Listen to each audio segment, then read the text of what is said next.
Today I'll tell you about the opening clash of the Genpei War, which is the subject of episodes 106 and 107 of History on Fire. And I'll also include a little bit of footage that I filmed when I visited the battlefield a few months ago. The Genpei War began when a member of the Minamoto clan, Yorimasa, threw his lot with an imperial prince who was mad at having been passed over in the line of succession.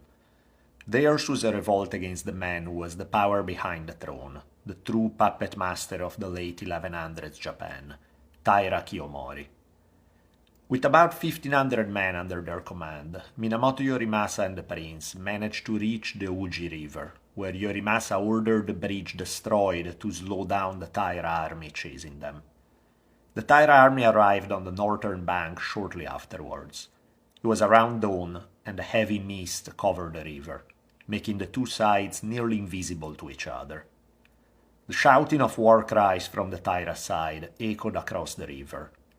Even though they couldn't see them clearly through the fog, the rebels knew it was about to go down. The first battle of the Genpei War was about to begin. After a shower of arrows and some close-quarter fighting on the mostly broken bridge, the Taira chose to cross the river on horseback. The battle by the river quickly grew desperate for the Minamoto, since they were overrun by the strength of the Taira army.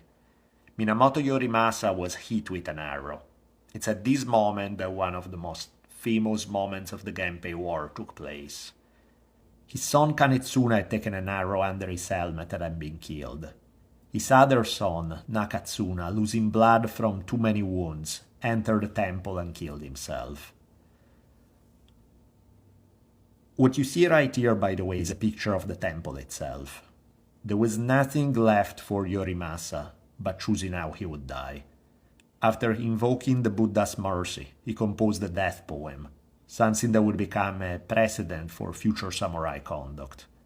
The death poem is translated as such: "Like a fossil tree from which we gather no flowers, sad has been my life, fated not to produce fruit." At this point, he stabbed himself, and his retainer did what any loyal friend would do and cut off his head. He collected the head, weighed down with rocks, and threw it in the river so that it could not be used as a trophy by his enemies. The prince would be killed by Taira warriors shortly thereafter. The Tale of the Aike, the #1 source for this story, tells us of the Taira army returning to their base, waving swords and spears on which they had impaled about 500 heads. So this was a super quick version of the story.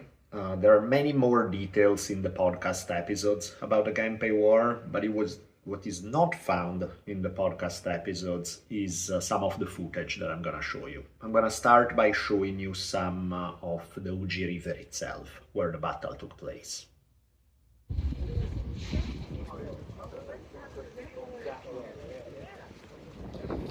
We're standing by the Uji River, where the battle took place.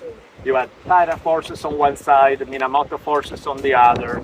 The Taira having no way to cross since the bridge had been destroyed, but eventually deciding to brave the water on horseback, which, by looking at it, looks like a scary deal, because these are really fast-moving waters.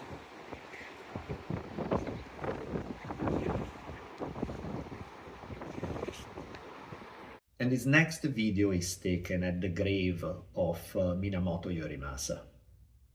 After the Uji River battle, Minamoto Yorimasa committed seppuku, and I'm standing by his gravesite.